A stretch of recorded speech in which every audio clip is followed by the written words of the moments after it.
Bonjour et bienvenue à tous. La CAF Touraine a le plaisir de vous proposer cette conférence qui porte sur l'agence de recouvrement et d'intermédiation des pensions alimentaires.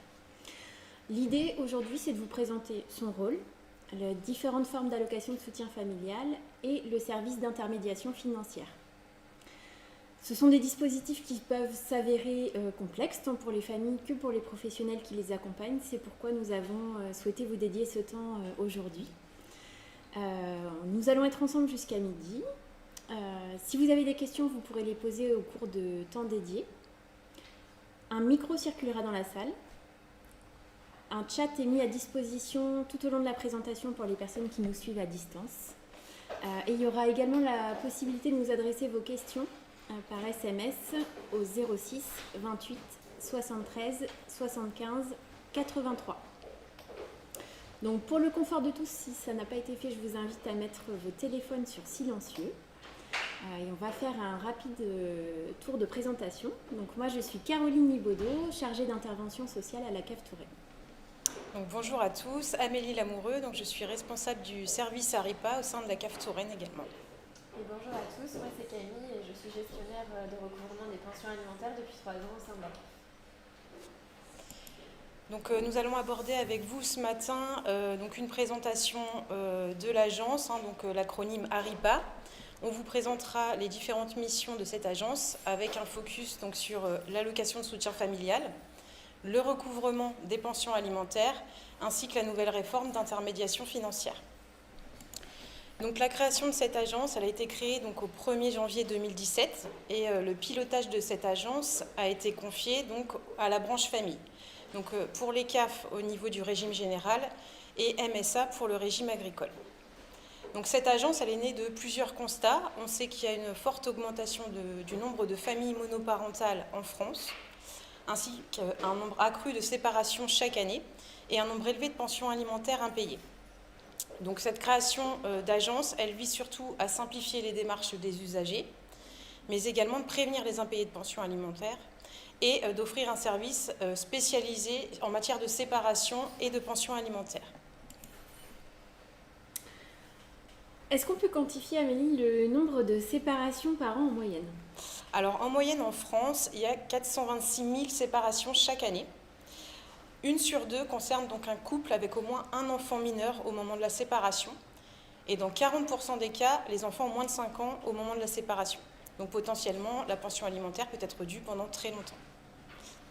Alors nous, au sein du service, je sais que c'est des constats qui peuvent être partagés par nos partenaires. On a le sentiment qu'il y a de plus en plus de séparations. Est-ce qu'on a observé une hausse du nombre de séparations ? Tout à fait. Donc il y a environ 23% de familles monoparentales, ce qui fait 1 sur 4 contre 1 sur 10 en 1975. Donc on voit bien l'évolution, le nombre de séparations qui augmente. Et sur ces séparations et ces familles monoparentales, 85% sont des mères isolées qui ont la charge des enfants. Même s'il y a de plus en plus de papas, c'est vrai qu'on parle plus souvent de mères isolées. Et est-ce qu'il est possible d'avoir un chiffre concernant le nombre de pensions impayées ? Alors en France, on estime à peu près à 1 million de pensions alimentaires qui sont fixées dans un jugement. Et sur ces 1 million, il y en a entre 30 et 40% qui ne sont pas payés. Donc ce n'est pas négligeable puisqu'il faut savoir que le montant moyen d'une pension alimentaire, il est de 180 € par enfant, et ce qui représente à peu près 18% du budget d'une famille monoparentale. Donc vraiment le rôle de cette agence, c'est d'assurer la gestion de l'allocation de soutien familial, donc qui est une aide financière pour la famille, d'assurer le recouvrement des pensions alimentaires impayées, d'accompagner les parents qui se séparent et d'assurer l'intermédiation financière. Donc on va à présent vous présenter une petite vidéo de Ambre, qui est une collègue qui exerce le métier de gestionnaire conseil à l'agence de recouvrement des pensions alimentaires. Bonjour, je m'appelle Ambre Latte, j'ai 42 ans et je suis gestionnaire en recouvrement de pensions alimentaires à la CAF Touraine. Mon travail consiste à analyser les demandes des parents qui sont séparés afin de pouvoir leur faire bénéficier, si possible, d'une aide financière qui est l'allocation de soutien familial. Nous proposons également 2 services, le recouvrement des arriérés de pension alimentaire et l'intermédiation financière. Bonjour madame, caisse d'allocation familiale de Tours. Bonjour, je vous appelle concernant votre demande d'allocation de soutien familial que vous nous avez fait parvenir. L'intermédiation financière tend à se développer puisque elle va être automatique à partir de 2023 sur l'ensemble des jugements qui fixent des pensions alimentaires. On a aussi un rôle d'information puisqu'on se rend compte qu'il y a de nombreuses familles qui ne sont pas au courant des droits potentiels auxquels ils pourraient prétendre. Auparavant, j'étais conseillère en assurance pendant une dizaine d'années. Je suis arrivée il y a 1 an et demi. Là, c'est fait. Ok, donc c'est bon. Ça m'a l'air C'était pas pour mal être comme sûre. ça. À titre personnel, c'est un travail qui est très intéressant, où il faut des connaissances juridiques, comptables, informatiques. Il faut aussi une aisance au niveau du relationnel et du rédactionnel. Et donc, c'est tout ce qu'il me fallait.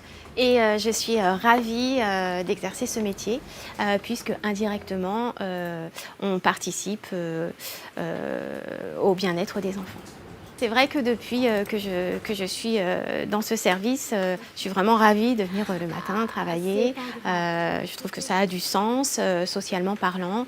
Voilà, je pense que j'ai vraiment fait le bon choix. Alors du coup, on va vous présenter les différents types d'allocations de soutien familial. Donc il en existe 3.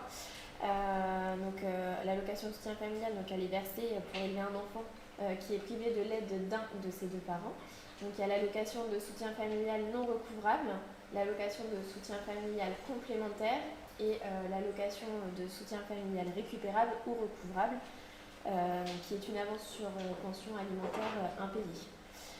Donc l'allocation de soutien familial, on peut dire aussi ASF, n'est pas soumise à condition de ressources. Elle peut être attribuée en faveur de chaque enfant remplissant les conditions que je vais vous présenter juste après. Son montant actuellement, il est à hauteur de 187 €. Et on peut étudier les droits potentiels on peut remonter dans les 2 ans en arrière, potentiellement en fonction du sujet. Donc les 3 conditions pour bénéficier de l'allocation de soutien familial, donc il faut vivre seul, avoir la charge d'un enfant de moins de 20 ans, et il faut qu'il n'y ait pas de pension alimentaire de versée ou d'un montant inférieur au montant de l'allocation de soutien familial.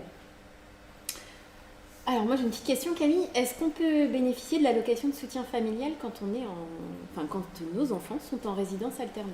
Oui, tout à fait, on peut en bénéficier à partir du moment où on remplit les 3 conditions d'ouverture d'allocation de soutien familial, on peut y prétendre même en résidence alternée. Donc du coup, l'allocation de soutien familial non recouvrable, dans un premier temps, je vais vous le présenter. Donc c'est une prestation qui est non récupérable et la CAF n'engage pas d'action envers le parent qui ne paie pas pour récupérer le montant versé. Donc il existe différents cas. Quand il n'y a pas de lien de filiation de l'enfant, donc si le parent est décédé ou si le parent n'a pas reconnu l'enfant. Donc ça, on peut le verser. En cas de ce qu'on appelle d'impécuniosité, donc si le parent touche les minima sociaux, donc comme le RSA, ça peut être aussi quand il touche l'allocation adulte handicapé, quand il touche l'allocation de solidarité Pôle emploi, l'ASS. Ça peut être également quand il est déclaré impécunieux par jugement. Donc c'est le juge qui décide qu'il n'est pas en capacité de verser une pension alimentaire. Dans ces cas-là, la CAF prend le relais. Ça peut être également versé quand il y a eu des violences, mais ça j'y reviendrai un petit peu plus tard pour vous expliquer. Également, ça peut être versé en cas d'engagement de procédure, donc quand la filiation a été établie et que l'autre parent ne verse rien. La CAF verse au cours de 4 mois l'allocation de soutien familial dans l'objectif d'aider le parent qui a la charge de l'enfant à engager des démarches pour faire fixer une pension alimentaire pour l'enfant qui ne bénéficie de rien aujourd'hui. Donc elle ne sera pas récupérée ces 4 mois auprès du débiteur. Alors du coup, on parlait d'impécuniosité tout à l'heure, Oui. avec un jugement. Cette situation, elle peut durer combien de temps ? Est-ce que ça peut être pour toujours du coup, ou est-ce que Oui, en c'est fait, limité ? on étudie chaque année, tous les ans, il y a un contrôle qui est fait quand on verse l'allocation de soutien familial non récupérable. Et on étudie les droits chaque année pour voir s'il peut en bénéficier ou toujours ou pas. Donc par exemple, si depuis le jugement, la situation du parent qui a été dispensé de payer une pension a évolué, par exemple, il a repris une activité, à ce moment-là, on va pouvoir... Alors là, dans ces cas, ça c'est un cas un petit peu plus particulier. On va étudier, donc on vérifie tous les ans. S'il revient à une activité, on va demander aux parents qui a la charge de l'enfant de réengager une démarche pour faire fixer une pension alimentaire, car la situation entre le jugement d'impécuniosité et aujourd'hui a évolué et donc potentiellement en capacité de verser une pension alimentaire pour l'enfant. Une question qui revient souvent aussi pour les parents qui sont dans une procédure de médiation familiale, une première démarche puisqu'ils viennent de se séparer. Est-ce qu'ils peuvent demander l'ASF ? Oui, on peut, pour la médiation familiale au sein de la CAF Touraine, on peut étudier. En fait, quand on est en médiation, qui n'a jamais eu de jugement avant, on n'a pas le droit de bénéficier de l'allocation de soutien familial puisqu'on considère que c'est une médiation amiable. Ce n'est pas une procédure judiciaire. Par contre, on est un département expérimental pour la tentative de médiation préalable obligatoire. Donc là, c'est quand on a déjà eu un jugement qui fixait ou non une pension alimentaire.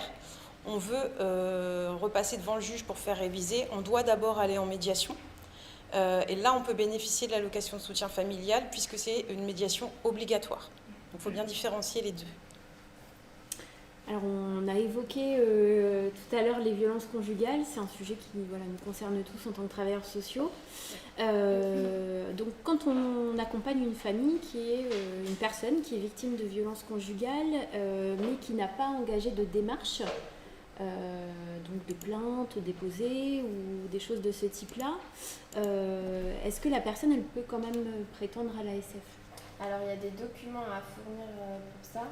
On peut verser l'allocation de soutien familial si la personne qui a subi les violences nous fournit un récépissé de dépôt de plainte ou s'il y a un jugement qui soit civil ou pénal qui fait mention de ces violences. Après, on a des dossiers pour lesquels il y a des mentions de violence, que la personne qui a subi les violences a eu peur de déposer plainte. Il nous faut ce qu'on appelle un faisceau d'indices.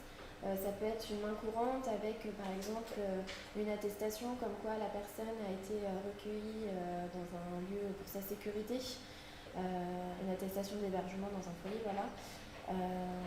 S'il y a un faisceau d'indices, on va étudier sous certaines conditions, sur la base du responsable du service, on pourra prendre une décision à ce moment-là en fonction des éléments qu'on a en notre possession.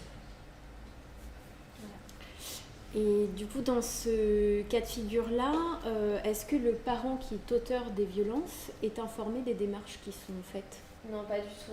L'autre parent n'est absolument pas. Non, alors si on a la preuve qu'on a subi des violences et qu'on a peur des représailles, on ne va pas forcer la personne à faire des démarches. Par contre, tous les ans, en fonction de la situation du débiteur, on la questionnera pour savoir si elle a toujours peur de représailles et si elle souhaite engager des démarches ou non. On lui laissera toujours le choix à partir du moment où on a des justificatifs de la violence. Et donc dans un cas plus général, si j'ai engagé des démarches avec mon avocat pour faire fixer une pension, une attestation qu'il me fournit pourra suffire pour faire valoriser mon droit ? Alors du coup, comme j'ai expliqué tout à l'heure, quand l'autre parent est solvable, on va offrir les 4 mois d'allocation de soutien familial pour laisser au parent qui a la charge de l'enfant le temps d'engager des démarches pour faire fixer une pension alimentaire. Au-delà de ces 4 mois, du coup, on va demander au créancier de justifier de ces démarches qu'il a engagées auprès du tribunal judiciaire, avec un avocat ou non. Et pour qu'on puisse verser au-delà de ces 4 mois, donc on va lui demander des justificatifs de fixation de pension alimentaire pour valoriser l'allocation de soutien familial.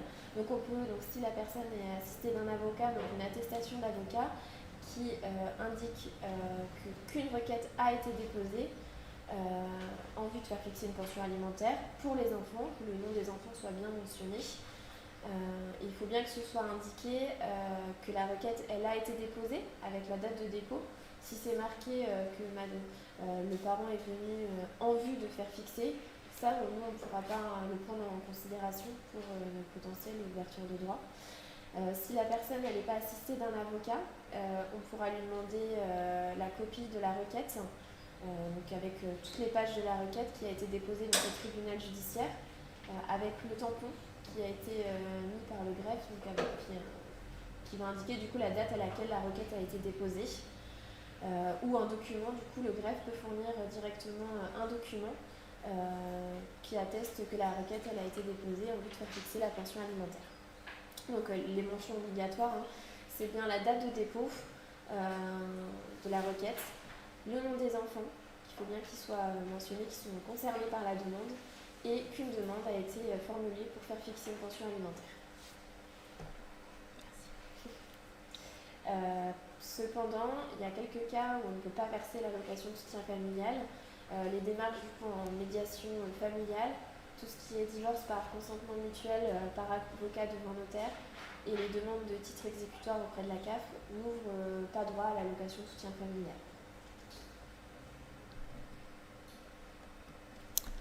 Donc concernant l'allocation de soutien familial complémentaire, cette fois-ci, donc là on est dans le cas où on verse cette prestation pour garantir aux créanciers un montant au moins équivalent au montant de l'allocation de soutien familial, donc 187 € par mois et par enfant. Et donc c'est une prestation, puisque derrière on ne va pas aller recouvrer ce complément auprès de l'autre parent. Donc il y a 3 conditions pour bénéficier de cette prestation. Déjà, il faut avoir un jugement qui fixe un montant de pension alimentaire, que le montant de la pension alimentaire donc, soit inférieur aux 187 € et qu'elle soit bien payée. Donc là, on est dans le cas, on va imaginer un jugement qui fixe une pension à 50 €. Le parent débiteur, tous les mois, il verse bien les 50 € à l'autre parent. Nous, on va aller compléter de 137 € chaque mois pour au moins garantir ce montant de 187 € pour le créancier, parce qu'on sait qu'un enfant, potentiellement, ça coûte plus cher que 50 € par mois. Et surtout, chaque année, une pension alimentaire augmente, elle est revalorisée chaque année. Donc chaque année, on va repasser sur le dossier et informer le parent débiteur du nouveau montant de la pension alimentaire et recalculer le montant du complément. Est-ce que ça peut fonctionner avec un jugement qui serait assez ancien, plus de 2 ans, 3 ans, 4 ans, 5 ans? Oui, à partir du moment où on a un jugement, même s'il date de 2005, on peut bénéficier de l'allocation de soutien familial complémentaire si la pension est bien versée et que le jugement est respecté. Donc, si mon ex-conjoint me verse une pension qui est inférieure au montant de l'ASF, je peux percevoir un complément d'ASF. Oui, tout à fait. Okay. À préciser que s'ils versent une pension à l'amiable, donc c'est-à-dire qu'ils n'ont jamais fait de jugement, etc. Par contre, là, sur la base d'un amiable, on ne pourra pas verser le complément, puisque l'accord n'a pas été soit homologué devant un juge. Par contre, nous, on va plutôt conseiller la locataire, si elle fait la démarche de nous demander l'allocation de soutien familial en nous disant « je perçois 50 € à l'amiable tous les mois », on va lui conseiller soit de demander un titre exécutoire, donc un jugement délivré par la CAF, soit d'aller faire homologuer son accord devant un juge. Donc, parce qu'une des missions aussi de l'ARIPA, c'est de pouvoir délivrer des titres, donc d'homologuer un accord entre 2 parents. Alors c'est dans certains cas, bien sûr, pas dans les cas de divorce, ça il faut bien divorcer soit devant notaire par avocat ou soit devant un juge, mais à partir du moment où on se sépare à l'amiable suite à une rupture de Pacs ou une vie en concubinage, qu'on est d'accord sur un montant de pension alimentaire, on peut demander à la CAF de donner force exécutoire à cet accord au niveau de la pension alimentaire. Pour ça, il suffit de nous faire une demande en ligne sur le site internet de l'ARIPA qu'on vous présentera tout à l'heure. Bien sûr, on ne peut pas fixer n'importe quel montant, il faut que ça corresponde à un barème. On a un barème CAF. Si ça correspond bien à ce barème, dans ce cas-là, nous, on va homologuer l'accord et là, on pourra verser l'allocation de soutien familial complémentaire. Si par contre, on voit que ça ne correspond pas à notre barème, on va plutôt orienter la locataire vers le juge pour faire homologuer son accord. Ensuite, l'allocation de soutien familial recouvrable. Donc là, on n'est plus sur une prestation, mais plutôt sur une avance sur pension alimentaire impayée. Et on va aller récupérer cette avance auprès de l'autre parent. Donc pour en bénéficier, il faut bien sûr avoir un jugement, un titre qui fixe une pension alimentaire, que celle-ci ne soit pas payée ou irrégulièrement versée. Et dans ce cas-là, on va verser cette avance et on va aller engager derrière du recouvrement auprès de l'autre parent. Donc si la pension est irrégulièrement payée ou pas entièrement, on peut débloquer au niveau de la CAF de l'ASF. Exactement. Donc si elle est irrégulièrement versée, on versera à l'ASF les mois où on n'a pas perçu de pension alimentaire. Et si elle est versée par exemple partiellement, on peut imaginer une pension alimentaire à 120 € et la personne ne verserait que 60. Nous, on ira compléter la différence et faire le recouvrement de la différence auprès de l'autre parent. Tout comme si la pension alimentaire était fixée à 200 €, on versera la différence, mais qu'à hauteur de 187 €, puisqu'on ne peut pas aller au-delà du montant de l'ASF. Et le surplus, de ce qu'on appellera des arriérés, on ira faire du recouvrement de la différence pour rembourser l'allocataire. Et est-ce que cette démarche-là, elle peut être cumulable avec le fait de prendre un huissier, par exemple? Alors non, pas du tout, puisqu'on a les mêmes missions que l'huissier, puisqu'en parallèle, on va engager du recouvrement. Donc si l'allocataire a engagé un huissier pour le recouvrement et que nous, en parallèle, on verse l'allocation de soutien familial recouvrable, on va aussi engager une action pour faire du recouvrement, ce qui fait que ça fera 2 procédures parallèles et c'est illégal. Donc il ne faut absolument pas saisir d'huissier en parallèle du recouvrement effectué par les CAF. On va à présent vous proposer un petit temps de questions, un petit quart d'heure, on peut se laisser ce temps-là.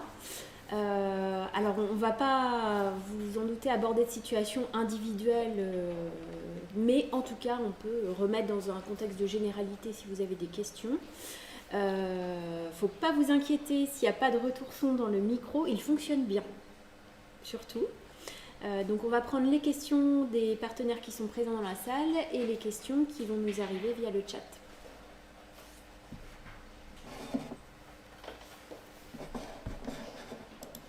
S'il y en a.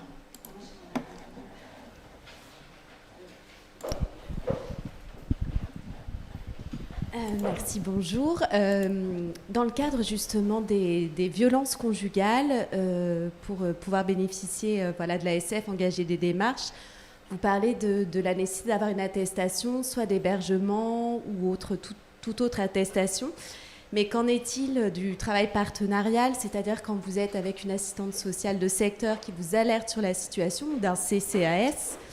Est-ce que ce type de situation fait valoir, en tout cas la vigilance de votre côté, pour que la femme victime puisse prétendre en réactivité à l'ouverture de ce droit? Alors tout à fait, puisque du coup, comme l'expliquait Camille tout à l'heure, en fait, c'est un faisceau d'indices qu'on va prendre en cours et c'est sous dérogation cadre, pour le coup, ça sera moi. Du coup, quand on parle de faisceau d'indices, ça va être, donc par exemple, si elle a déposé une main courante, ou effectivement, ça peut être un courrier de l'assistante sociale qui l'accompagne, une attestation du foyer d'hébergement, de la maison des femmes, France Victime, enfin tout ce qui potentiellement peut être mis en place, mais une alerte d'une assistante sociale peut effectivement ouvrir le droit derrière à cette prestation sous réserve d'une dérogation.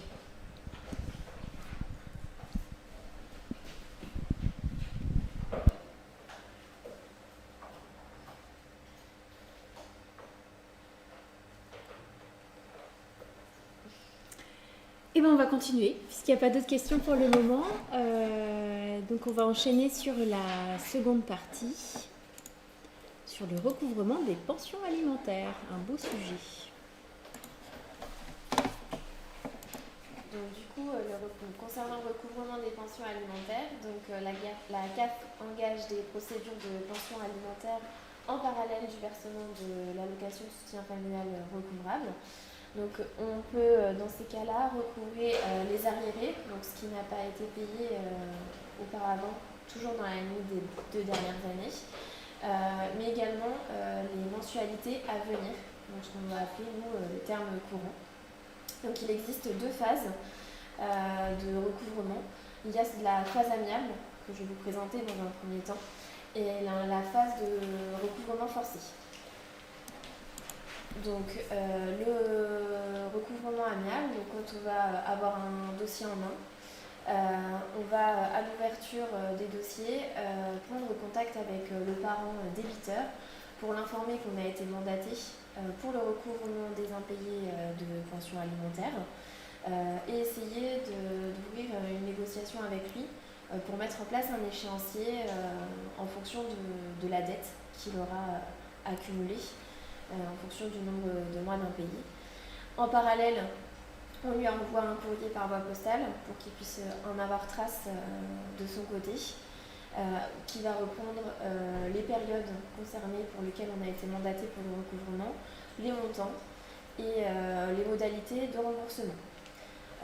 Au bout de 16 jours après l'envoi de ce premier courrier, on lui fait une relance pour l'informer que voilà, il faut qu'il réponde à nos courriers s'il ne s'est pas manifesté, bien évidemment. S'il ne s'est toujours pas manifesté, après ces 16 jours, on lui renvoie un courrier en recommandé et il a une pénalité qui lui est imposée de 112 € actuellement, si toujours pas de manifestation. Et on lui laisse encore un délai de 9 jours. Au-delà de ces 9 jours, on basculera en recouvrement forcé s'il n'y a pas de manifestation, toujours du parent débiteur. Donc en globalité, cette démarche de recouvrement amiable, elle dure combien de temps? Elle dure un bon mois. Un bon mois. Ouais, un gros mois. Et si jamais on se manifeste un peu tard, on prend conscience un peu tard qu'on préfère passer sur quelque chose d'amiable, on peut revenir en arrière? Alors ça va dépendre où on en est dans la phase du recouvrement forcé, donc qui vous sera présenté juste après. On évite. Voilà. On va le voir juste après alors. Ouais. Et est-ce qu'on a une idée du pourcentage de réussite de la phase amiable? C'est 40% à peu près à la phase amiable. Le taux de réponse et le taux de... C'est 40% à peu près. Donc en général, il se manifeste plus au moment du recouvrement forcé. Oui. Donc du coup, qui dit recouvrement forcé, donc saisie. Faut savoir qu'on a les mêmes pouvoirs qu'un huissier, donc on engage nous-mêmes les procédures de saisie. Donc les gestionnaires font les procédures de saisie. Alors, pour répondre à la question de tout à l'heure, en phase amiable, c'est vrai que s'il se manifeste au tout début où on vient d'engager la saisie et que de bonne foi il a versé un premier paiement, là on va pouvoir revenir sur une phase amiable. Par contre, si on a déjà reçu des paiements dans le cadre de la saisie, on ne reviendra pas en arrière. Donc on a différents moyens en notre possession au niveau des saisies. Donc la procédure qu'on applique dans 70% des cas s'appelle le paiement direct. C'est une procédure qui nous permet de récupérer jusqu'à 2 ans de pension à venir et 2 ans de retard. Donc potentiellement, ce sont des gros montants de saisie. On peut récupérer sur le compte bancaire, auprès de Pôle emploi, sur les salaires, sur les indemnités journalières maladie, pension de retraite, pension d'invalidité, etc. C'est une procédure qui fonctionne plutôt bien. Pour donner un exemple, une pension alimentaire de 200 € qui ne serait pas payée depuis 2 ans, ce qui veut dire qu'on va saisir, parce qu'il y a 10% de frais en plus, on va saisir le débiteur de 440 € tous les mois pendant 2 ans. Donc ce qui est quand même assez important. D'où il est quand même mieux de réagir sur la phase amiable, parce que déjà on a beaucoup moins de frais et nous on va faire un échéancier bien plus large, alors qu'en saisie c'est tout de suite des gros montants. Également dire qu'on est prioritaire face à toute autre dette, puisque ce sont des dettes alimentaires. Donc quand on va engager les procédures de paiement direct, on passe avant les impôts, etc. Donc on est vraiment prioritaire. Et également, on va laisser aux débiteurs, potentiellement on peut prendre tout ce qui est au-dessus du montant du RSA pour une personne seule. Donc en gros, on va lui laisser à peu près 605 € par mois et on peut prendre tout ce qui est au-dessus. Donc c'est un peu différent des autres procédures de saisie. Également à noter que comme ce sont des dettes alimentaires, si le débiteur est en surendettement, à la Banque de France, nous on sera hors plan. C'est-à-dire qu'on ne peut pas avoir les dettes effacées puisque ce sont des dettes alimentaires. Donc, dans tous les cas, ça sera dû. Et donc, le paiement direct, donc on peut demander aux banques, aux employeurs, etc. Et pour les saisies, on peut demander aux mêmes organismes ou il y a des choses différentes? Alors, pour la procédure de saisie des rémunérations, c'est une procédure qui est mise en place cette fois-ci uniquement pour des arriérés, donc que pour du retard. Et on peut remonter dans les 5 dernières années. Donc on utilise peu cette procédure parce que déjà il faut que le débiteur ait une situation professionnelle, on va dire, stable. Puisque le temps qu'on engage la saisie et qu'on passe devant le tribunal judiciaire, il se passe un certain délai et s'il n'est plus chez le même tiers, on sera radié, enfin on sera rejeté. Donc du coup on le fait dans les cas où il est vraiment en CDI et on sait qu'il a les moyens de payer. Donc dans ce cas-là, on fait les saisies auprès du tribunal judiciaire. Le débiteur sera convoqué à une audience. La CAF représentera le parent créancier à cette audience. Il y aura une tentative de conciliation. S'il y a une conciliation qui est trouvée, dans ce cas-là, on mettra en place le remboursement mensuellement. S'il n'y a pas de conciliation, donc la saisie sera effective. Et là, on peut saisir uniquement auprès des employeurs, Pôle emploi, mais surtout pas sur les banques, par contre. C'est que le paiement direct pour les banques. Et pour les travailleurs indépendants, comment ça se passe? Alors, pour les travailleurs indépendants, là, on ne peut pas appliquer le paiement direct parce qu'ils ne vont pas s'auto-saisir. Là, on va utiliser la procédure qui s'appelle le recouvrement public. Donc, en fait, on travaille avec le Trésor public.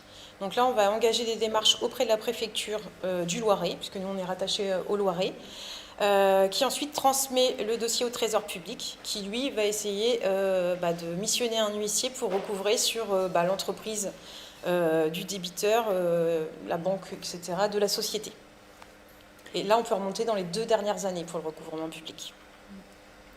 Donc, quelquefois, dans les contextes de séparation, le parent qui devrait payer une pension est parti loin, parfois à l'étranger, et parfois il n'y a plus moyen de le contacter. Comment ça peut se passer dans ces cas-là? Alors, on peut faire du recouvrement à l'étranger, mais il faut à minima qu'on ait connaissance d'une adresse. Donc si on a une adresse que la tentative amiable, on a bien le recommandé, signé en tout cas ou non réclamé, on a bien donc une preuve qu'il habite ici. Dans ce cas-là, on peut engager du recouvrement à l'étranger, donc avec tous les pays européens et les pays qui ont signé une convention avec la France. Donc il y a un peu plus de 80 pays qui sont concernés tout de même. Donc on travaille avec le ministère des Affaires étrangères. Donc ce sont par contre des procédures très longues. Du coup, il faut faire traduire tous les documents dans la langue du pays, les transmettre au ministère, qui lui transmet aux homologues dans le pays où habite le parent débiteur et essaiera de mettre en place le recouvrement. Est-ce que c'est possible, Amélie, d'avoir quelques chiffres sur la part des pensions qui sont recouvrées chaque année? Alors, si je prends 2022, on a pu recouvrer 75% des pensions alimentaires impayées. Donc sur les 25% de non recouvrés, c'est soit qu'ils étaient insolvables, soit qu'on ne les a pas retrouvés et qu'on n'a pas pu récupérer. Alors une grande question qui revient souvent, est-ce que les sommes que la CAF recouvre, donc pour les familles, sont à déclarer sur tout ce qui va être déclaration trimestrielle de RSA, de prime d'activité? Alors oui, il faut déclarer donc sa pension mensuelle et éventuellement les arriérés, donc les pensions de retard qu'on aurait recouvrées, dans les déclarations trimestrielles. Alors même si c'est bien l'ARIPA qui récupère les fonds, en fait c'est pas automatiquement remis dans les déclarations trimestrielles, donc il faut bien que l'allocataire les déclare dans ses déclarations trimestrielles, tout comme aussi les déclare aux impôts.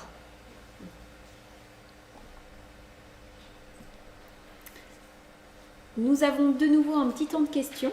Donc si vous avez des interrogations, n'hésitez pas à vous manifester. Bonjour. Oui, par rapport justement au dossier de surendettement. Effectivement, les dettes ne peuvent pas être annulées. En revanche, est-ce qu'il y a possibilité après de négocier les mensualités de remboursement lorsque les personnes ont une capacité de remboursement effectivement très très faible? Alors si on est sur une phase amiable, oui, on peut négocier les mensualités. Par contre, si on est sur une phase de saisie qui fonctionne déjà depuis plusieurs mois, non. Et justement, avec le dossier de surendettement, en principe, il y a une annulation, enfin une suspension de toutes les procédures lorsqu'on saisit un dossier de surendettement. Est-ce que là aussi, il y a une suspension de toutes les procédures? Non, c'est pas suspensif. La seule chose, c'est que nous, on ne recouvre pas les frais de gestion. Quand on sait qu'il y a un dossier en Banque de France, par contre, ça ne suspend pas du tout la saisie. D'accord. Donc la Banque de France est informée, puisque du coup on travaille également avec eux, avec un portail commun. Ils savent qu'il y a une procédure de saisie en cours et le montant. Donc ils en tiennent compte après pour les autres dettes. Le montant peut être remis à la personne ou pas? Parce que moi j'ai une situation où la personne a vu le montant de la pension alimentaire suite au passage à la commission décès du 50 000. Alors, il devait 500 € par mois oui. Et la Banque de France a décidé qu'il ne pouvait verser que 250 €. Alors c'est sûrement que dans le plan, ça a été mis en dette sociale et pas en dette alimentaire. Parce qu'en dette alimentaire, ils n'ont pas le droit de mettre d'échéancier ou autre, mais parfois ça arrive qu'il y a eu des erreurs au niveau Banque de France et que ça a été mis en dette CAF, entre guillemets, donc dette sociale. Et là, du coup, ils font des échéanciers. Alors nous, on est obligé de l'appliquer si, du coup, on n'a pas contesté. Dans ce cas-là, donc ça pourrait être ce cas-là, peut-être que vous avez eu.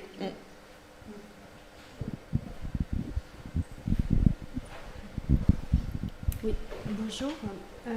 Lorsque vous êtes en recouvrement forcé et que le débiteur, la situation financière du débiteur a changé, fortement changé, comment ça se passe? Et qu'il n'est pas repassé en jugement, il n'a fait aucune démarche pour repasser un jugement. Du coup, vous récupérez sur la base du jugement de départ. Oui, tant qu'il n'y a pas de nouveau jugement, en fait, on est obligé de se fier au jugement initial. Donc du coup, dans ces cas-là, on leur demande fortement de repasser devant le juge pour demander la révision, donc soit la diminution, soit la suppression de la pension alimentaire en fonction de la situation dans laquelle le parent débiteur se trouve. Après, si il était salarié par exemple et qu'il ne passe au RSA, là on arrête bien évidemment la saisie parce qu'on ne peut pas justement faire de saisie sur une personne qui bénéficie du RSA. Donc la saisie est stoppée tout simplement. Mais il faut quand même, si on peut justifier la personne que c'est... Alors je pense plus par rapport à du Pôle emploi par exemple, où on voit bien, on peut justifier que les ressources ont fortement diminué et il faut forcément que le débiteur fasse une démarche auprès du tribunal. Oui, tout à fait. À partir du moment où la personne était salariée, je vais vous dire des bêtises, mais si elle touchait 1 500 €, qu'elle se retrouve chez Pôle emploi à toucher que 1 000 €, effectivement, il a une forte chute dans ses revenus. Mais pour nous, il est quand même considéré comme solvable et non comme saisissable. Donc on mettra une saisie sur Pôle emploi. Nous, on n'est pas habilité en fait à modifier la pension alimentaire. Il faut absolument que ça passe devant le juge aux affaires familiales pour diminuer la pension alimentaire. On ne peut pas intervenir dans la modification d'un montant de pension. Et j'ai une autre question. Dans le cadre des violences conjugales, est-ce qu'à un moment donné, donc j'avais bien compris pour tout à l'heure, vous laissez du temps, mais est-ce qu'au bout de vous révisez et est-ce qu'au bout d'un moment vous demandez, vous contactez le débiteur pour un recouvrement, par exemple, de pension alimentaire, si ça a été fixé, alors qu'on est quand même dans un contexte de violence conjugale? Alors, on laissera toujours le choix, s'il y a eu violence conjugale et qu'il y a eu un jugement qui fixe une pension alimentaire, par exemple, que l'allocataire me dit qu'elle ne souhaite pas du tout qu'on procède au recouvrement, on pourra, et qu'on a bien les justificatifs de violence, on pourra verser l'allocation du soutien familial non recouvrable au titre des violences. En revanche, après, si elle le souhaite, on peut mettre en place la procédure de saisie. Et du coup, là, par contre, on va contacter l'autre parent. Voilà. Après, ça reste toujours au choix de la personne, tout à fait. À noter, on en reparlera tout à l'heure, mais dans le cadre de l'intermédiation financière, ça a un peu évolué, ça. Oui. Du coup, mais on l'abordera tout à l'heure. Alors, on a une question. On va revenir un petit peu dans le temps puisque ça concernait la problématique précédente. Donc, dans le cadre de l'ASF, donc l'allocation de soutien familial non recouvrable, les droits peuvent être ouverts pendant combien de mois? Alors, ça dépend si on est sur de l'allocation de soutien familial non recouvrable parce que l'autre parent est impécunieux, ça va être tout le temps qu'il est impécunieux et que l'allocataire, bien sûr, est toujours seul avec les enfants à charge. Donc, ça peut durer pendant de nombreuses années s'il est toujours insolvable.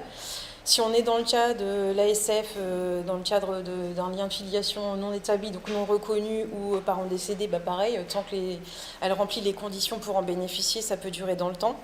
Et par contre, pour le cas du temps d'engagement de procédure, elle peut avoir soit 4 mois, et on s'arrêtera au bout des 4 mois si elle n'a pas justifié d'engager des démarches, soit tout le long de la procédure jusqu'au jugement. Voilà. Donc on va nous demander régulièrement des justificatifs, comme on l'a évoqué tout à l'heure, pour continuer à maintenir jusqu'au jugement. C'est ça. C'est ça. Et il y avait également une question par rapport aux sanctions qui peuvent être faites sur le RSA en parallèle. Oui, alors il y a cette subsidiarité entre obligations alimentaires et les minima sociaux.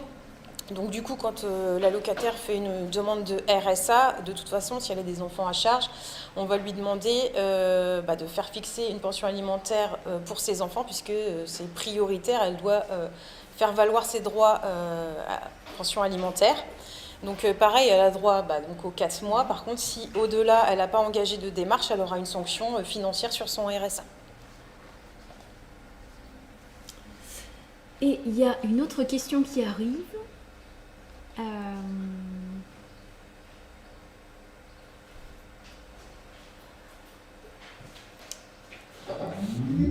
Elle est en train de charger. Tout va bien.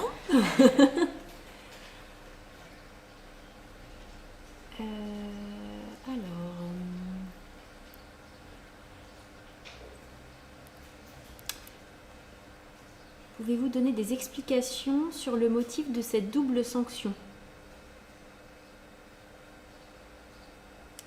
Donc, par rapport à la sanction RSA, fin de l'ASF et baisse du RSA. C'est qu'en fait, l'État va se substituer finalement aux parents qui est défaillant, qui ne payent pas de pension alimentaire. Et donc du coup, c'est une obligation de faire valoir ses droits à pension alimentaire. Donc si l'allocataire n'engage pas de démarche pour X raisons, du coup, de toute façon déjà, son droit va s'arrêter au bout des 4 mois parce qu'on ne va pas payer pendant des années en lieu et place du parent débiteur. Donc ça, c'est la première sanction, si on peut appeler ça une sanction. Son droit s'arrêtera parce qu'elle n'a pas fait valoir ses droits. Et par rapport au RSA, pareil, cette obligation alimentaire n'est pas respectée, donc il y a une sanction appliquée sur le RSA. Donc son droit s'arrête et en plus elle a une sanction sur le RSA, puisqu'il faut bien faire valoir tous ses droits avant de demander de bénéficier des minima sociaux. Très bien. Et puis on a une autre question, puisque c'est vrai que dans la vie il y a des aléas, des fois on se sépare mais des fois on recompose aussi une nouvelle famille.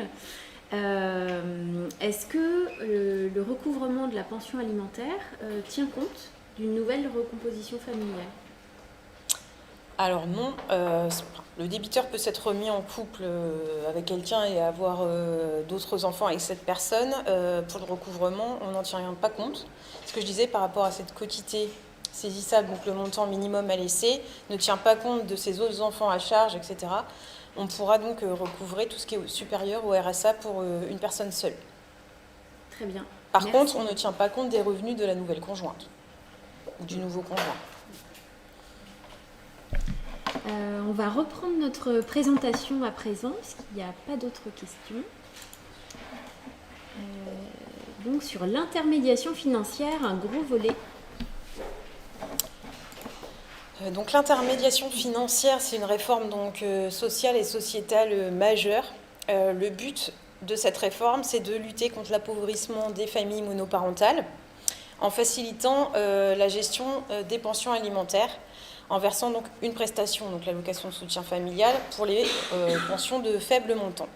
Donc c'est un nouveau service public simple, gratuit, efficace, sécurisant et ouvert à tous, sans condition de ressources.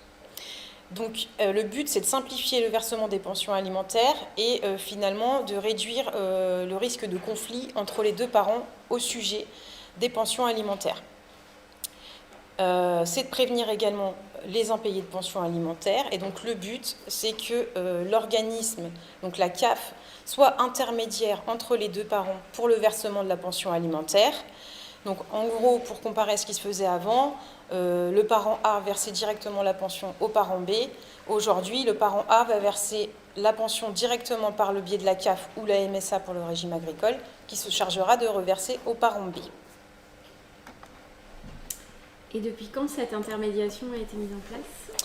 Alors ça a été progressif, ça a été mis en place en plusieurs étapes. Alors même si c'est peu connu, ça existe depuis 2017. À l'époque, en même temps que la création de l'ARIPA, toute personne victime de violence pouvait demander, lorsqu'elle passait devant le juge aux affaires familiales, l'intermédiation financière. Donc on était sur un système de demande. Il fallait que l'un des deux parents, alors souvent celui qui était victime de violence, fasse la demande au juge d'intermédiation financière et le juge statuait en précisant que la pension serait versée directement par l'organisme débiteur de prestations familiales. Donc un juge ne peut statuer que sur ce qu'on lui demande. Donc là, comme les familles n'étaient pas forcément informées, il y en a eu très peu, puisque très peu de personnes savaient qu'ils pouvaient demander l'intermédiation financière auprès du juge.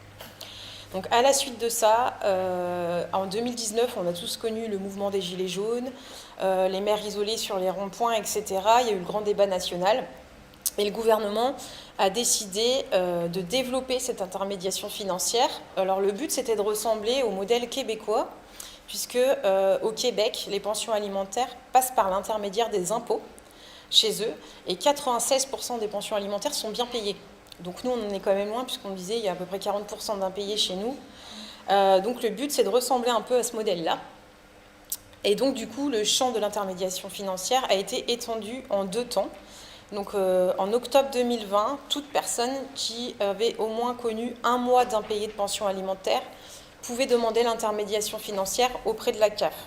Donc il suffisait d'avoir un jugement qui fixait une pension alimentaire, d'avoir au moins 1 mois qui n'avait pas été payé. Quand on faisait sa demande d'allocation de soutien familial ou de recouvrement auprès de la CAF, on pouvait demander en même temps l'intermédiation financière. Donc on était toujours sur un système de demande.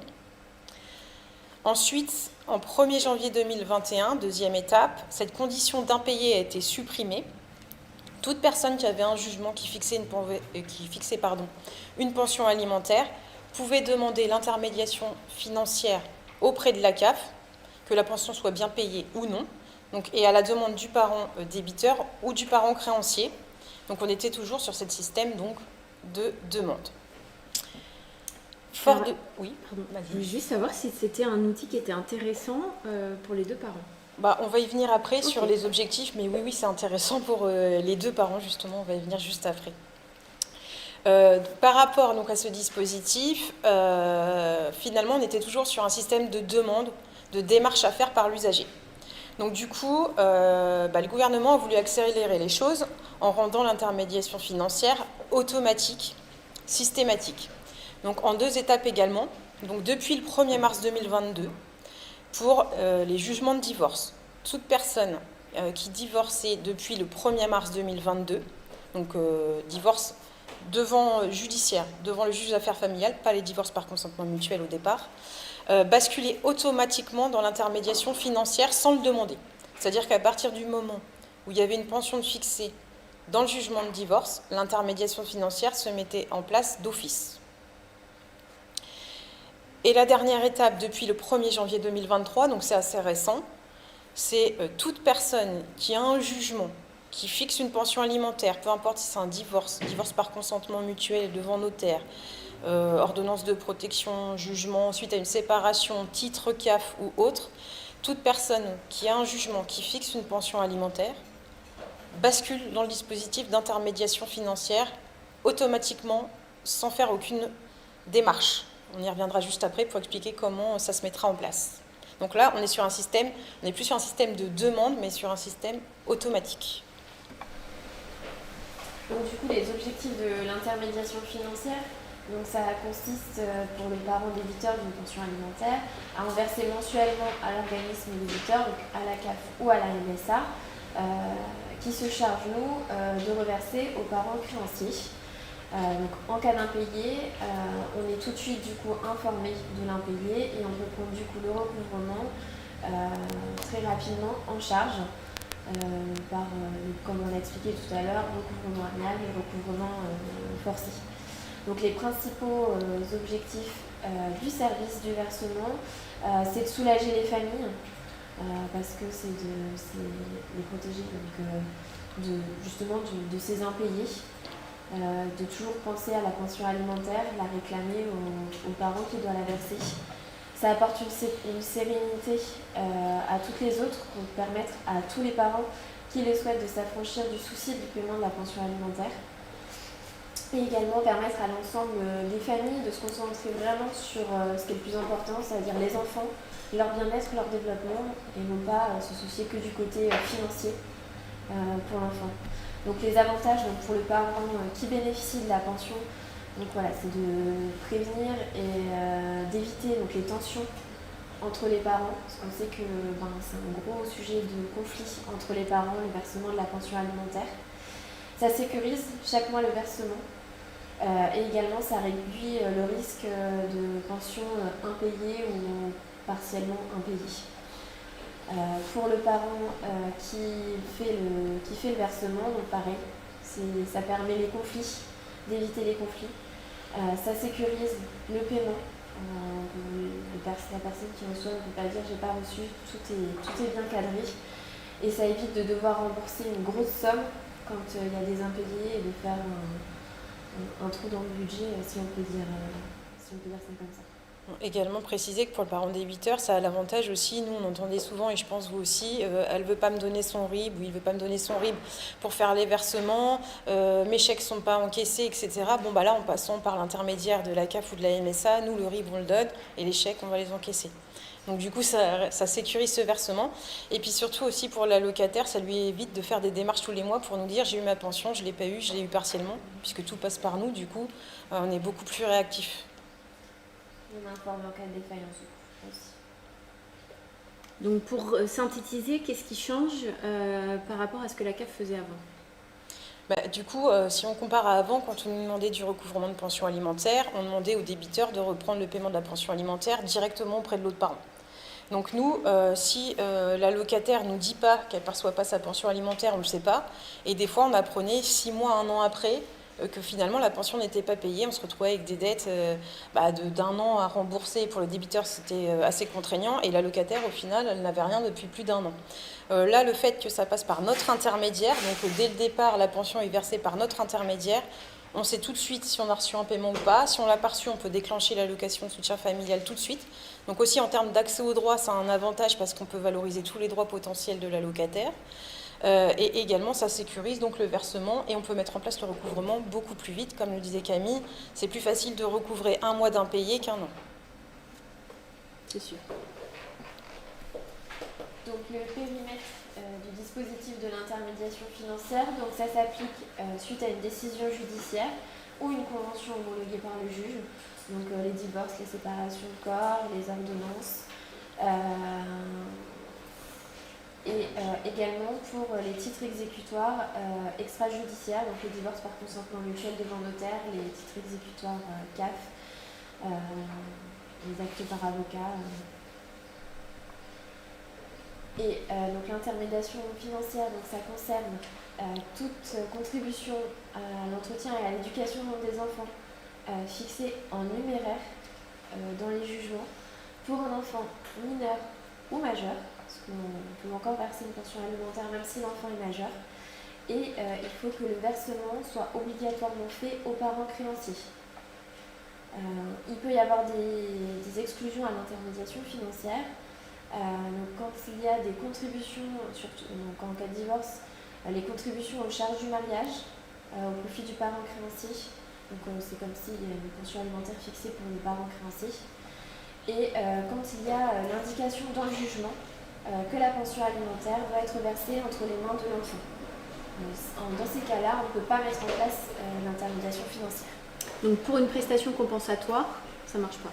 Non plus. D'accord. Non. Est-ce que les parents ont la possibilité de refuser ce service d'intermédiation financière?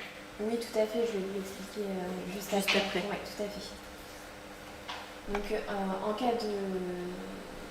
Il y a les possibilités de refus. Donc, comme le disait Amélie tout à l'heure, c'est obligatoire à partir du moment où il y a un jugement qui fixe une pension alimentaire. Cependant, si les parents refusent tous les deux le service d'intermédiation financière. Il suffit de nous faire parvenir un courrier, chacun un courrier signé de leur main, indiquant qu'ils se mettent d'accord pour refuser le service d'intermédiation financière. Il nous faut bien ces deux courriers. Sans ces deux courriers, sans leur accord de refus, nous on ne peut pas stopper l'intermédiation financière. Il peut également y avoir le juge qui refuse l'intermédiation financière dans des cas spécifiques ou à la demande des parents au moment du jugement.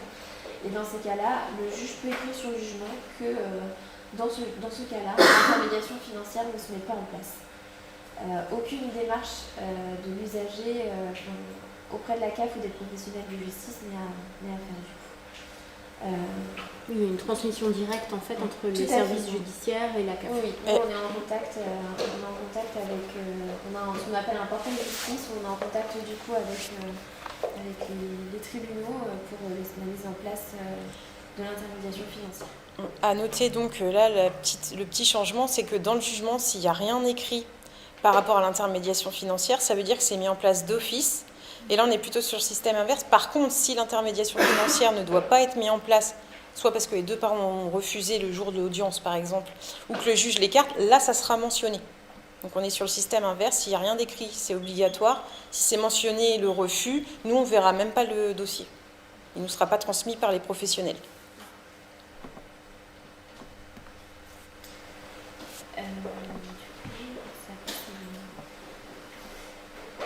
Ça peut être mis en place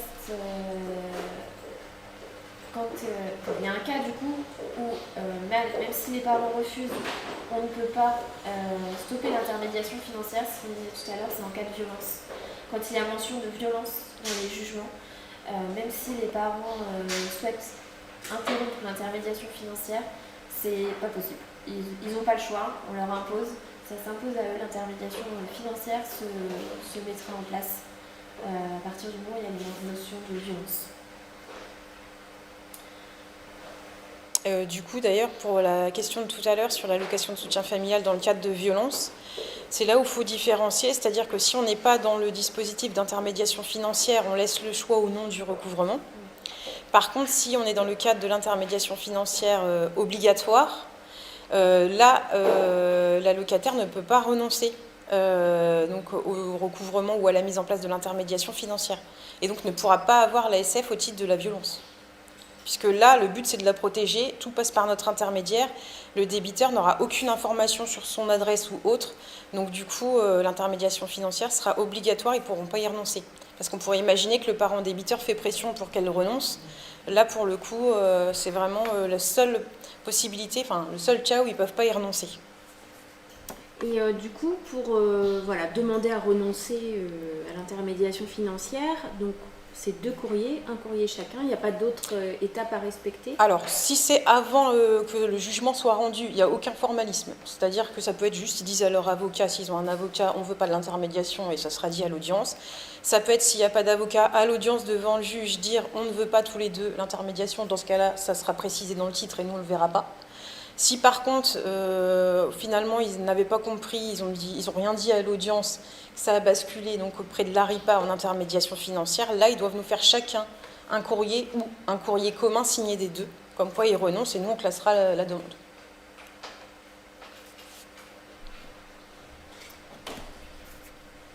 Alors, est-ce qu'on peut revenir en arrière après un refus? On ne voulait plus, mais en fait, si. Alors il y a 2 cas. Si ça n'a pas été indiqué dans le jugement, si le jugement ne parle pas du tout de refus d'intermédiation financière, c'est les parents qui vont à leur initiative refuser, sur simple demande de l'un ou de l'autre, on peut remettre en place le service d'intermédiation financière. En revanche, si c'est le juge, suite à leur demande ou suite à une situation particulière, qui a pris la décision et qui a noté dans le jugement que l'intermédiation financière ne s'appliquait pas, il faut que les parents repasse devant le juge pour demander la mise en place de l'intermédiation financière.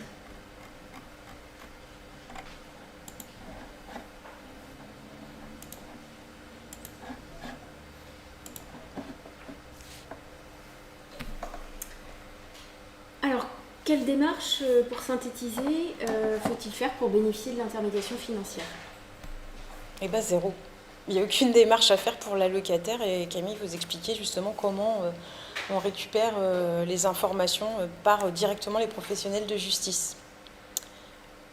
Il faut que ça soit moi. Du coup, ce sont les professionnels de justice qui nous transmettent directement les informations pour mettre en place l'intermédiation financière. Donc on a un partenariat avec donc, les greffiers, les avocats ou les notaires. Ils ont tous accès à un portail justice qu'on a en commun avec eux. Et en fait, ils ont 7 jours après l'audience ou après la décision rendue pour les divorces par consentement mutuel, par exemple, pour nous transmettre les éléments via ce portail. Donc ils vont nous enregistrer les informations concernant les 2 parents, les enfants concernés par la pension alimentaire, les informations qui concernent le jugement et le montant de la pension alimentaire à mettre en place. Également, les partenaires vont envoyer en recommandé la décision de justice à chaque parent. Donc en recommandé avec accusé de réception. Si ils n'ont pas été chercher leur recommandé, non réclamé ou on peut imaginer pli non distribuable parce qu'ils ont changé d'adresse, dans ce cas-là, les professionnels de justice vont demander à la CAF de faire signifier par voie d'huissier le jugement. Donc en fait, on ne va pas demander, nous, à l'allocataire d'aller saisir un huissier pour aller faire connaître le jugement directement au domicile de l'autre parent. C'est nous qui allons nous substituer aux parents créanciers et qui allons faire signifier ce jugement directement auprès du parent qui n'a pas été chercher son recommandé. Et on se fera rembourser les frais auprès du parent qui n'a pas été chercher son recommandé. Et également, les professionnels de justice ont 6 semaines pour nous envoyer copie du jugement qui a été rendu. Donc là, il n'y a aucune démarche à faire par l'allocataire, tout passe entre les professionnels de justice et l'ARIPA. Donc quand ils enregistrent via le portail donc, les informations concernant la décision, du coup ça génère un courrier à chacun des parents en automatique. Un courrier au parent créancier en lui demandant copie de son RIB pour pouvoir lui reverser la pension alimentaire. Et un courrier auprès du parent débiteur pour lui demander ses modalités de paiement. Est-ce qu'il souhaite payer par chèque, virement ou prélèvement automatique? Une fois que ce courrier est parti, 15 jours après, s'ils n'ont pas répondu, ils vont recevoir chacun une relance automatique. Donc nous, on ne voit toujours pas le dossier, tout ça se fait automatiquement pour les relancer, pour avoir chacun leur mode de paiement et leur mode de versement. Au bout de 10 jours après cette relance, donc on est à quasi 1 mois après, du coup, là, ça tombe sur le plan de travail du gestionnaire. Donc si on n'a pas reçu le RIB de l'allocataire pour le versement de sa pension alimentaire, si elle est allocataire, on va prendre le RIB connu sur son dossier CAF. Si cette personne n'est pas allocataire, on va essayer de la contacter pour lui expliquer qu'on a besoin de son RIB pour lui reverser la pension alimentaire. Et pour le parent débiteur, pareil, on va essayer de le contacter par téléphone pour lui expliquer, parce que parfois c'est juste qu'ils n'ont pas forcément compris ce qu'était l'intermédiation financière. Donc lui expliquer ce que c'est, lui demander ses moyens de paiement. Au bout de 10 jours, s'il ne répond toujours pas, dans ce cas-là, on va lui envoyer une mise en demeure en recommandé avec une pénalité de 112 €, de la même façon que sur le recouvrement tout à l'heure, c'est comme la phase amiable. Et si au bout de donc un peu plus d'1 mois, il n'a toujours pas répondu ou pas versé la pension alimentaire, dans ce cas-là, nous on va basculer en recouvrement parce qu'il ne respecte pas la décision de justice et l'intermédiation financière. Donc dans ce cas-là, on basculera en recouvrement. Donc à présent, on va vous proposer de regarder une petite vidéo qui va présenter des familles qui témoignent de leur expérience avec ce dispositif. Et puis ensuite, on prendra un petit temps de questions. Donc n'hésitez pas à en préparer d'ici là. Et si l'on pouvait faciliter le versement des pensions alimentaires, réduire les risques d'impayés et les conflits entre les parents divorcés ou séparés? C'est le principe de l'intermédiation financière, l'un des services de l'ARIPA, l'agence de recouvrement et d'intermédiation des pensions alimentaires, lancée en octobre 2020. Elle récupère, à la demande d'au moins un des 2 parents et sans condition de ressources, la pension alimentaire pour la reverser directement aux parents receveurs. Je m'appelle Adeline, j'ai 35 ans, j'ai 2 enfants de 13 et 7 ans. Je suis séparée du papa du premier depuis 2011. Et je suis actuellement remariée depuis 2017. Au départ, il y avait la pension alimentaire qui était bien versée. Et en fait, les choses se sont compliquées quand j'ai rencontré mon mari actuel. Il est resté 3 ans sans la payer. Les conséquences, elles sont, on va pas se mentir, elles sont financières. Dans le frigo, sur les vêtements d'Esteban, pour les chaussures, pour les études. Moi, je l'ai plus mal vécu, je pense, qu'Esteban, parce que c'est moi qui dis non à l'enfant. je peux avoir ça, bah non, parce que ton père m'aide pas. Enfin, il faut essayer d'amener ça à l'enfant sans avoir l'impression de critiquer son papa, donc c'est compliqué. J'ai énormément pris sur moi les heures de larmes en cachette dans la salle de bain, oui, je sais ce que c'est. Adeline a fait sa demande d'intermédiation financière à sa CAF. 2 mois plus tard, elle commençait à percevoir sa pension ainsi que les 3 années d'arriérés. Cette sérénité nouvelle a tout changé pour elle et pour son enfant. J'ai ressenti un soulagement, même un très gros soulagement, parce que là on se dit enfin, on est écouté, on est pris au sérieux, le papa va enfin assumer, parce que moi je n'ai pas honte de vous donner le montant, je touche 184 € de pension alimentaire pour mon fils, ça fait un caddie de course et une paire de chaussures. Et du coup il y a beaucoup moins de tension entre moi et mon fils. Quand je vois le bien-être de mon fils maintenant, je ne regrette absolument pas de l'avoir fait. La seule chose que je pourrais même regretter à la limite, c'est de ne pas l'avoir fait plus tôt.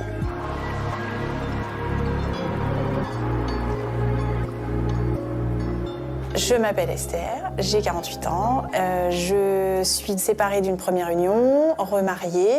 Donc j'ai eu 2 grands-enfants, 2 grands garçons lors de cette première union et un plus petit lors de la deuxième. En octobre 2015, un jugement octroie à Esther le versement d'une pension alimentaire. Mais après plusieurs impayés et des conflits qui pèsent sur le bien-être de ses enfants, elle décide en octobre 2018 de remplir un dossier d'aide au recouvrement de la pension alimentaire auprès de la MSA. Mon ex-conjoint savait que dans les 2 mois, s'il ne payait pas et qu'il payait à l'échéance de 2 mois, je ne pouvais rien faire contre lui. Et donc c'était très compliqué. En octobre 2018, donc, j'ai ouvert un dossier à la MSA en allant tout simplement télécharger et imprimer un dossier papier. C'est très simple et en fait on demande juste d'attester sur l'honneur en fait, les non-versements des pensions. La séparation se passe encore mieux, parce que du coup les enfants ne sentaient plus de tension. Moi j'étais pas en mode demandeuse tout le temps, je me sentais pas non plus avec la pression de ne pas être payée. Ça c'est vraiment très, très important, très confortable. Et il n'y avait pas que le côté financier, on devient plus serein, et là ça se passe très très bien. Ce service est accessible à tous les parents séparés, même sans impayé de pension alimentaire. Et pour encore plus de sérénité, à partir de mars 2022, plus besoin de dossier, l'intermédiation financière devient automatique dès lors qu'une décision de justice intervient dans un divorce.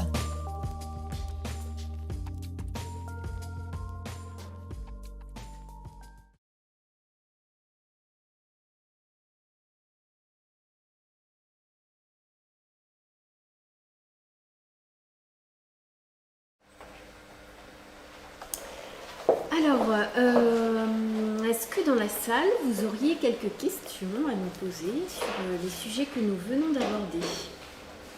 Ou à distance, hein, n'hésitez pas, le chat est toujours ouvert. Ah oui, on a une question.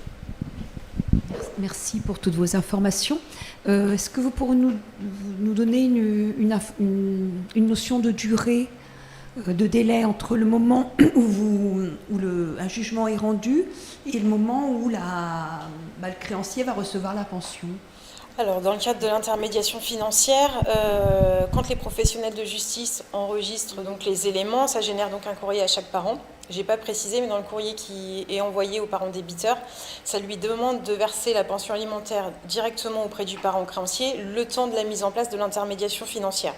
À aujourd'hui, on est sur une moyenne de 35 jours à peu près pour débuter la mise en place. Donc généralement, il s'est déjà passé un bon mois avant la mise en place de l'intermédiation financière.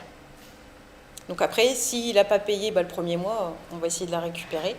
Mais normalement, il est censé verser d'abord aux parents créanciers le temps de la mise en place du dispositif. Donc on est sur une moyenne de 30 à 60 jours, si je peux être large, pour la mise en place. Alors à distance, nous n'avons pas de questions. Donc s'il y a pas... Ah, il y a une question par ici. Juste une remarque je sais pas si ça marche. À la fin de la vidéo, il est dit le service d'intermédiation financière intervient dans le cadre des impayés, des pensions alimentaires, mais pas que. Et puis ça s'est arrêté. Oui, tout à fait. En fait, par exemple, c'est quoi? Si par exemple il y a un jugement qui a été rendu avant la systématisation de l'intermédiation financière, une bêtise, un jugement en 2019. Sur demande des parents, même si elle est totalement payée par le parent débiteur, l'un des 2 parents peut demander la mise en place de l'intermédiation financière même s'il n'y a jamais eu d'impayé. C'est tout à fait possible.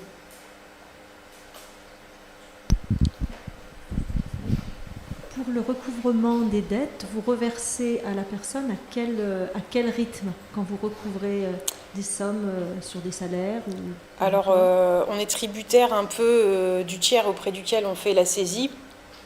Alors, par exemple, si je prends Pôle emploi, généralement, on reçoit les fonds au début de mois, vers le 8 du mois. Donc nous, ce sont des dossiers qu'on traite prioritairement. Donc quand on reçoit les fonds, on reverse à J+1. Alors sauf s'il y a le week-end entre, mais on est assez réactif pour reverser les fonds. Après, si c'est intérimaire, souvent on va recevoir peut-être plus vers le 15 du mois parce qu'ils sont payés vers le 10, etc. Donc c'est en fonction de quand on reçoit les fonds de l'employeur ou autre que nous, on reverse derrière. Je ne sais pas si ça répond exactement à votre question. J'ai été sur un dossier assez compliqué où je ne comprenais pas, il y avait plusieurs parents et il y avait des choses recouvrables, d'autres des paiements différentiels. Et je trouve que c'est un peu compliqué quand même à suivre les différentes procédures. Et on se perd un peu, les parents se perdent un peu dans ce qui a été recouvré, qui appartient à une dette, les nouveaux montants versés, c'est pas simple. Oui, bah alors après, ça peut être dans différents cas. Ça peut être que la pension elle est inférieure au montant de l'allocation de soutien familial et imaginons 100 €, on va recouvrer 100 € qu'on va reverser et on va verser les 87 € la différence. Donc visuellement parlant, ça fait 2 paiements. Comme on peut avoir à l'inverse, des fois, une pension qui est fixée à 250 €. On arrive à recouvrer que 120 parce qu'il a une quotité saisissable très faible. Du coup, on va verser que 120, plus on va compléter qu'à hauteur des 187 de toute façon. Et le reste, ce ne sera pas recouvré sur ce mois-là, en tout cas, si on n'arrive pas à... Parce que parfois, effectivement, ils ont de faibles... je vais prendre le cas des pensions d'invalidité. Souvent, ils ont 700, 800 €. On arrive à récupérer à peine 100, 120 € par mois. Donc, si la pension est supérieure, on n'arrive jamais à recouvrer le bon montant. Donc c'est vrai que ça peut être quand même difficile à suivre. Dans les budgets, on ne sait jamais vraiment combien. Oui, chaque mois ça peut changer en plus. Oui. C'est ça, parce qu'il suffit que sur un mois il a été en maladie, par exemple, donc l'employeur a pu saisir qu'un petit bout, donc il y a un mois il va avoir 50, le mois suivant il va avoir 120. Donc c'est vrai qu'en termes de budget, c'est pas forcément évident pour les familles. Merci. Est-ce que les créanciers et les débiteurs ont un interlocuteur privilégié, enfin identifié? Est-ce que ce sont toujours les mêmes personnes qui gèrent les mêmes dossiers? Alors, ils sont nombreux, puisqu'ils, si je prends l'Indre-et-Loire, ils sont plus de 40. Donc, c'est pas forcément toujours la même personne qui va traiter le dossier. Oui. Comme pour les prestations, c'est pas des portefeuilles individuels, on peut dire. Parce qu'on gère plusieurs départements. Ben oui. Merci. Quand on appelle, on arrive sur une plateforme où on a... Oui, quelle est l'organisation? Justement, je vais y venir joindre. justement après. On a une plateforme téléphonique dédiée qui est située à Toulouse. Mais je reviendrai juste après sur ça. Merci. Oui, par exemple, pour un jugement qui peut être ancien, par exemple 2005, etc., et que la personne veut faire une intermédiation financière, est-ce que vous indexez les montants, parce qu'effectivement 150 € en 2005, c'est plus 150 € aujourd'hui. Est-ce que vous, tous les ans, vous réindexez les... Oui, tout à fait. En juin 2005, quand on met en place l'intermédiation financière, on va réclamer le montant indexé à la date d'aujourd'hui, en fait. Voilà, d'accord, ok. Et si jamais la pension alimentaire, on peut faire le recouvrement de l'indexation. Si une pension, par exemple, comme vous dites, un juin 2005 à 150 €, que le parent débiteur n'a jamais indexé, parce que c'est vrai qu'ils ne sont pas toujours informés, c'est pas forcément expliqué dans les jugements. Du coup, on peut faire le recouvrement à la demande juste de l'indexation, parce que c'est vrai que les pensions 150 en 2005, on est peut-être à 180, 190 € aujourd'hui. C'est une question qui est posée dans la demande d'allocation de soutien familial, et d'ailleurs, les personnes parfois ne savent pas trop à quoi ça correspond, l'indexation. Mais oui. Alors, on a une question à distance. Donc actuellement il est très compliqué de joindre les services ARIPA pour avoir des réponses. Est-ce qu'il existe une ligne partenaire? Alors pour l'Indre-et-Loire, il y a la ligne partenaire, je ne connais pas le numéro, qui existe, et sur le serveur vocal on peut choisir le choix ARIPA pour tomber sur le service. Mais c'est que pour l'Indre-et-Loire, les partenaires Indre-et-Loire.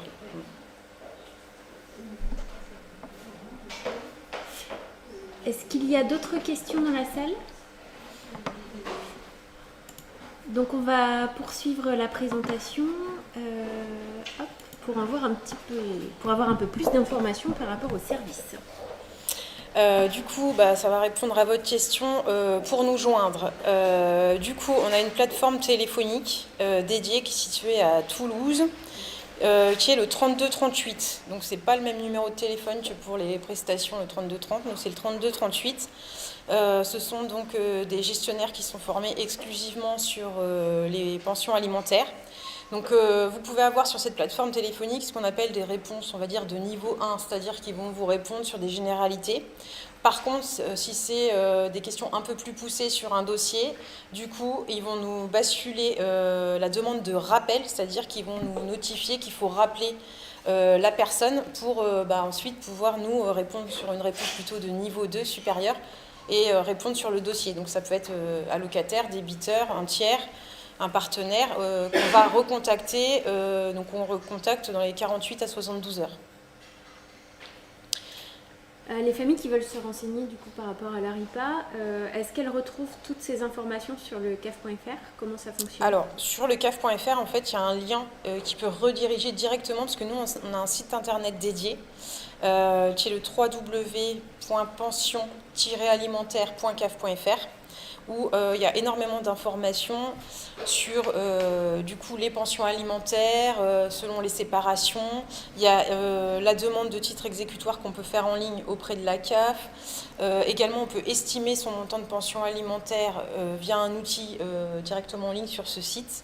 Et il y a des informations aussi sur comment on fait fixer une pension alimentaire, ce qu'est le recouvrement, l'intermédiation financière, etc. Également, vous dire que pour les personnes qui sont dans l'intermédiation financière automatique, ils ont la possibilité de se créer un compte ARIPA, donc à décorréler du compte CAF.fr qu'on connaît tous. En fait, quand ils reçoivent donc ce premier courrier suite à la saisie des partenaires justice qui demandent les moyens de paiement de chacun, il leur est demandé également de se créer un compte ARIPA. Donc pour accéder à ce compte, il faut qu'ils aillent donc sur le site des pensions alimentaires. Il y a un petit onglet dans le haut qui s'appelle Mon compte. Et en fait, ils peuvent y accéder, donc, et le parent qui doit verser la pension et le parent qui doit la percevoir peuvent se créer un compte, soit par France Connect ou avec leur numéro de sécurité sociale et un identifiant provisoire. Et du coup, quand on est sur ce compte, à quelles informations on a accès? Alors, cet outil est voué à se développer, mais actuellement sur mon compte ARIPA, ils peuvent voir donc les informations qui concernent son propre dossier. Le débiteur ne verra pas les informations qui concernent l'allocataire et inversement, mais ils pourront voir donc les informations qui les concernent, le montant de la pension alimentaire qui a été fixé, les informations sur les enfants, le jugement qui a été enregistré par les professionnels de justice et leurs moyens de paiement. Donc vraiment une synthèse, une vision d'ensemble de tout ce qui va concerner cette procédure. Tout à fait. Et ils ont la possibilité en ligne de faire des démarches via mon compte ARIPA. Donc ils peuvent notamment modifier leurs coordonnées de contact, numéro de téléphone, mail, modifier leur adresse en ligne. Ils peuvent également enregistrer donc pour le parent créancier ses coordonnées bancaires directement en ligne. Et pour le parent débiteur, choisir son mode de paiement en ligne, donc virement, chèque ou prélèvement automatique, et enregistrer l'autorisation de prélèvement directement en ligne. À terme, ils pourront également voir sur mon compte ARIPA, ils pourront télécharger des attestations, attestations de paiement par exemple pour les impôts justement, sur une période donnée. Le débiteur pourra aussi à terme payer par carte bancaire en ligne, etc.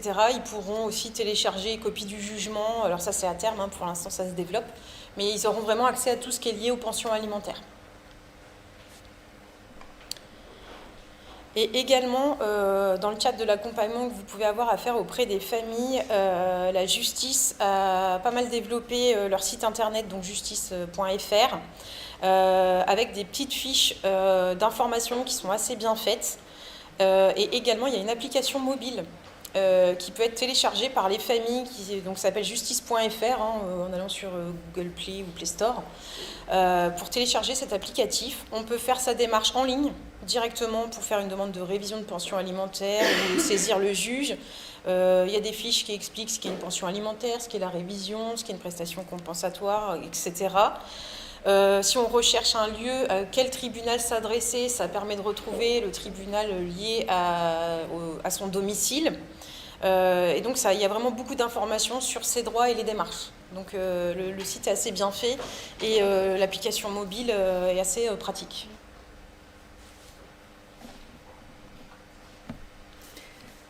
Donc la présentation est terminée. On vous remercie pour votre attention. S'il y a des dernières questions, c'est l'occasion et le moment d'en profiter. On a une question par ici. Je voudrais revenir sur le compte Aripa.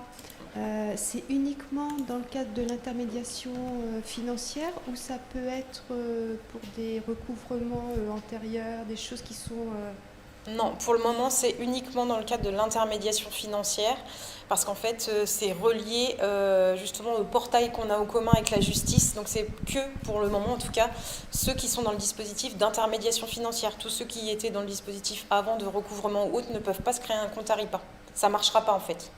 Et après, du coup, pour avoir les informations, parce que nous, on a des débiteurs qui sont loin de tout ça. Et il faut forcément qu'on passe par la plateforme de Toulouse pour éventuellement avoir des informations qui... Alors, soit la plateforme de Toulouse ou soit pour, en tout cas, les partenaires de l'Indre-et-Loire par la ligne partenaire. Par la ligne partenaire, Oui.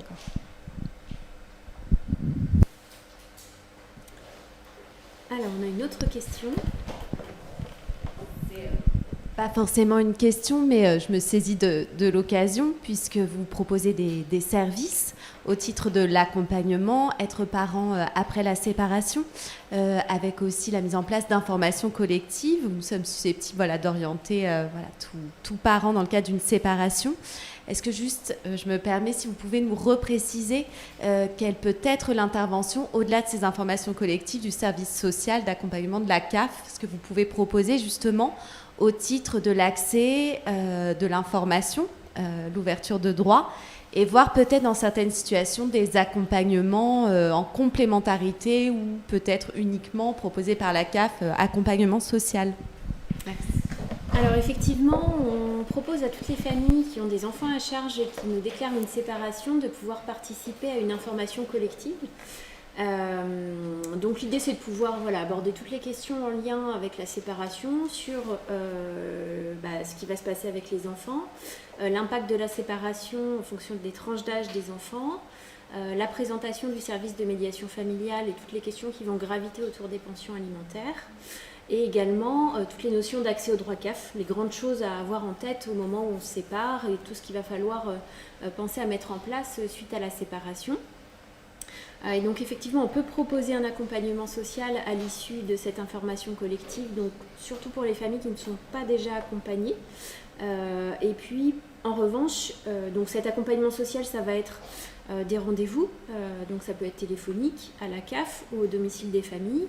On va prendre le temps d'étudier tout le contexte familial de la personne, toutes les problématiques qu'elle rencontre, sur tous les plans. Donc ça peut être budgétaire, ça peut être des problématiques administratives. Ou alors simplement le besoin d'être guidé un petit peu dans toutes ces démarches et pouvoir s'y retrouver. Donc nous, on va pouvoir accompagner la famille sur une période d'une année pour traverser tous ces changements.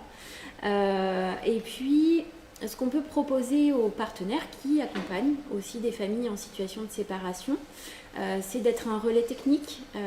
Donc si vous avez des questions en lien avec l'accès au droit CAF pour ces familles ou notre action sociale qui peut être mobilisée, nous on se tient à votre disposition pour pouvoir vous répondre. Parce que c'est vrai qu'on a un petit effectif au niveau de la CAF Touraine, on est 8 travailleurs sociaux et du coup pour couvrir tout le département et vu le volume des séparations ça fait beaucoup. C'est pourquoi on vous propose quand même ce palliatif pour que ces familles ne restent pas, et vous aussi vous ne restiez pas sans réponse si vous en avez besoin. Est-ce qu'il y aurait d'autres questions ? À distance, nous n'avons pas non plus de questions, donc on va en profiter pour vous remercier d'avoir assisté à cette conférence et puis on vous dit au plaisir de vous revoir bientôt. Merci. Merci.